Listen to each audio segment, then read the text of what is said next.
Hello दोस्तों, welcome back to my YouTube channel technique 9। तो उम्मीद करता हूँ आप लोग अच्छे होंगे। तो इस वीडियो में हम लोग बात करने वाले हैं, जैसा आप लोग लिखा हुआ देख रहे हैं, diesel engine and petrol engine के से डिफरेंट देखेंगे। ठीक है, कि पेट्रोल इंजन में क्या क्या होता है और डीजल इंजन में क्या क्या, कौन कौन से कंपोनेंट लगे होते हैं इन दोनों इंजन के बारे में, और कौन कौन से ऐसे फैक्टर हैं जो इनको पेट्रोल इंजन को पेट्रोल इंजन बनाता है और डीजल इंजन को डीजल इंजन बनाता है। चलिए वीडियो को शुरू करते हैं। सबसे पहले आप लोग डायग्राम देख रहे होंगे। ये हमारा डायग्राम पेट्रोल इंजन का है, ये डायग्राम हमारा डीजल इंजन का है। तो सबसे पहले हम बात करेंगे पेट्रोल इंजन के बारे में। ये हमारा इसमें इनलेट वाल्व लगा होता है, जहाँ से हमारा एयर एंड फ्यूल का मिक्सर सप्लाई होता है। ये इनलेट वाल्व जो लगी होती है हमारा बिफोर द सक्शन वाल्व लगी होती है। ठीक है, और दूसरी बात इसमें वाल्व लगी होती है, एग्जॉस्ट वाल्व लगी होती है। एग्जॉस्ट वाल्व से जब हमारा इंजन में सक्शन, कंप्रेशन, एक्सपेंशन या पावर,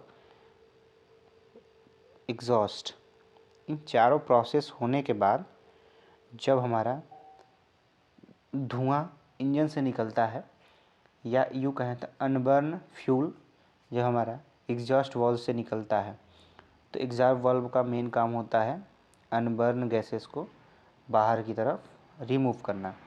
आप लोग देख रहे होंगे ये दो चीज़, ये हमारा रॉकर मैकेनिज़्म होता है जो हम वाल्व ऑपरेट करने के लिए लगाते हैं। ठीक है, ये हमारा जो आप लोग देख रहे होंगे वाल्व होगा, ये वाल्व लगा है और रॉकर के थ्रू हम वाल्व को ऑपरेट करते हैं। और ये हमारा रॉकर जो होता है वो कैम शाफ्ट से लगा होता है, और कैम शाफ्ट का एक एंड चेन की सहायता से क्रैंक शाफ्ट से लगी होती है।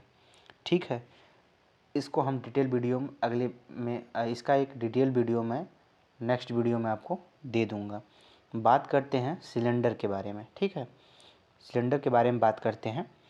तो जिसके अंदर हमारा पूरा पिस्टन रन करता है, यानी रेसिप्रोकेट मोशन करता है, उसको हम कहते हैं इंजन सिलेंडर। ठीक है, ये आप लोग ग्रीन कलर से देख रहे होंगे, ये ग्रीन कलर से आप लोग देख सकते हैं, इसको बोलते हैं लाइनर। लाइनर का बेसिकली काम होता है, ये सिलेंडर में लगा होता है, जिससे पिस्टन के रेसिप्रोकेट मोशन के दौरान वियरिंग ना हो। अगर इंजन का सिलेंडर का वियरिंग ज़्यादा होगा तो ये ज़्यादा कॉस्टली पड़ेगा, इसलिए हम लाइनर लगाते हैं। क्योंकि अगर ये वियर हो जाता है, टीयर एंड वियर हो जाता है, तो इसको हम इजीली एंड लो कॉस्ट में इसको मेंटेनेंस कर सकते हैं। बात करते हैं हम लोग पिस्टन के बारे में। ये आप लोग देख रहे हैं, ये पिस्टन है, ये पूरा पिस्टन है हमारा। पिस्टन का काम होता है during the power stroke to supply the power from the piston to the connecting rod on the crankshaft। ठीक है, यानी पावर स्ट्रोक के दौरान प्रेशर लेके इस प्रेशर को रेसिप्रोकेट मोशन से सर्कुलर मोशन में कन्वर्ट करना होता है। ठीक है, अब बात करते हैं पिस्टन। पिस्टन में ये इसके पिस्टन होते हैं, इस पर एक रिंग लगी होती, दो रिंग लगी होती है। एक रिंग होती है इसमें कंप्रेशन रिंग, दूसरा होता है ऑयल रिंग। ठीक है, ऑयल रिंग का काम होता है कि जो हमारा ऑयल होता है, जो कूलेंट होता है, कूलिंग ऑयल होता है हमारा, यानी जिसको मोबिल ऑयल बोलते हैं, उसको इंजन सिलेंडर में न जाए, इसलिए हम ऑयल रिंग का यूज़ करते हैं। ये हमारा ऑयल रिंग कैसा होता है, रेक्टेंगुलर होता है। ठीक है, बात करते हैं कनेक्टिंग रॉड की। कनेक्टिंग रॉड कुछ इस प्रकार से होता है। कनेक्टिंग रॉड कुछ इस प्रकार से होता है।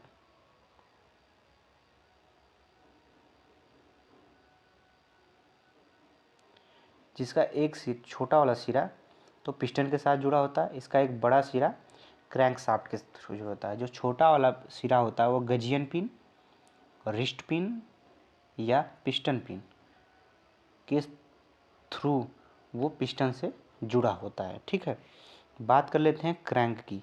क्रैंक जो होता है हमारा क्या होता है, कनेक्टिंग रॉड से क्रैंक शाफ्ट के थ्रू जो पावर ट्रांसमिट करता है वो क्रैंक होता है। बात कर लेते हैं इसके ऑयल सम्प की। ऑयल सम्प का मतलब जो कूलेंट ऑयल होता है यानी मोबिल ऑयल होता है, कनेक्टिंग रॉड क्रैंक शाफ्ट को कूल रखने के लिए यूज़ किया जाता है। ये तो डिटेलिंग थी पूरी पेट्रोल इंजन के बारे में। बात कर लेते हैं डीजल इंजन के बारे में। इसमें एक एग्जॉस्ट वाल्व लगा होता है। जो आप एग्जॉस्ट वाल्व का मतलब पेट्रोल इंजन में था वही यहाँ सेम मतलब होगा उसका। फ्यूल इंजेक्टर का मतलब होता है जहाँ से फ्यूल हमारा इंटर होगा। एयर इनटेक का मतलब होता है जहाँ से हमारा एयर लगा होता है। बिफोर द सक्शन स्ट्रोक के पहले हमारा एक एयर इनटेक लगा होता है। यहाँ एक ये एयर फिल्टर लगा होता है। पिस्टन आप लोग यहाँ समझ गए होंगे अच्छे तरीके से।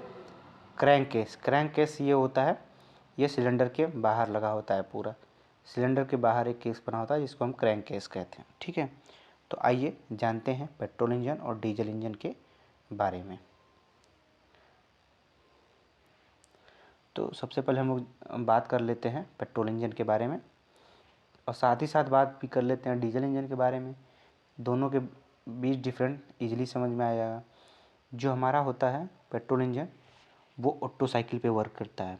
अब ऑटो साइकिल क्या होती है तो आप लोग अगर नहीं समझ में आया होगा तो आप लोग कमेंट करके ज़रूर बताइएगा, तो मैं एक ऑटो साइकिल पे भी वीडियो बना दूंगा। और जो हमारा डीजल इंजन होता है वो डीजल इंजन पे वर्क करता है। इसमें जो हमारा एयर एंड फ्यूल का मिक्सचर होता है वो कार्बोरेटर में होता है। अगर एयर एंड फ्यूल को हम डालेंगे तो कहीं ये मिक्स होना चाहिए, ये मिक्स करता है कार्बोरेटर। ठीक है, और इसमें जो हमारा एयर एंड फ्यूल का मिक्सचर होता है वो सिलेंडर के अंदर ही होता है। बात कर लेते हैं पेट्रोल इंजन में।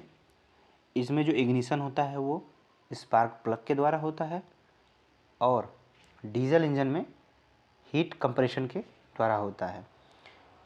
पेट्रोल इंजन में जो कंप्रेशन रेशियो होता है वो वेरी लो होता है और डीजल इंजन का कंप्रेशन रेशियो बहुत अधिक होता है।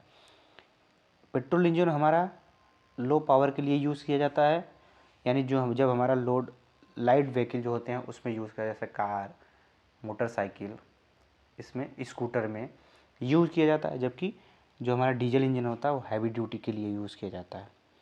ठीक, इसमें जो हमारा लगा होता है स्पार्क प्लग होता है फॉर द इग्निशन और इसमें जो हमारा डीजल इंजन में लगा होता है वो फ्यूल इंजेक्टर लगा होता है। ठीक है, बात कर लेते हैं जब पहले आपको बताया पहले ही कि ये लाइट वेट के लिए यूज़ किया जाता है पेट्रोल इंजन और हैवी वेट के लिए यूज़ किया जाता है डीजल इंजन।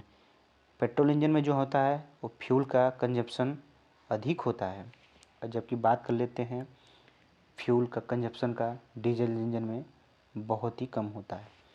जो हमारा पेट्रोल इंजन होता है वो वेट में लाइट होता है और जो हमारा डीजल इंजन होता है वेट में हैवियर होता है।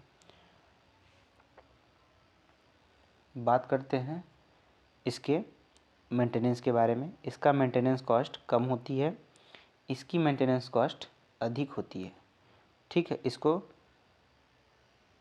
बार बार मेंटेनेंस की आवश्यकता होती है, इसको एक समय के बाद मेंटेनेंस की आवश्यकता होती है। इसकी मेंटेनेंस कॉस्ट लो होती है, इसकी मेंटेनेंस कॉस्ट कम होती है। ठीक है, इसका जो थर्मल इफिशियंसी होता है पेट्रोल इंजन का वो मोर देन 26% होता है और इस डीजल इंजन का जो हमारा इफिशियंसी होता है थर्मल इफिशियंसी वो 40% होता है। ठीक है, बात कर लेते हैं इसके स्पीड के बारे में। तो इसकी स्पीड होती है पेट्रोल इंजन की हाई और डीजल इंजन की लो होती है। ठीक है, तो वीडियो आपको पसंद आया होगा तो आप लोग कमेंट करके ज़रूर बताइएगा और आपको ऑटोमोबाइल की डिटेल वीडियो चाहिए तो आप लोग कमेंट में फुल वीडियो कमेंट कीजिएगा। Thank you.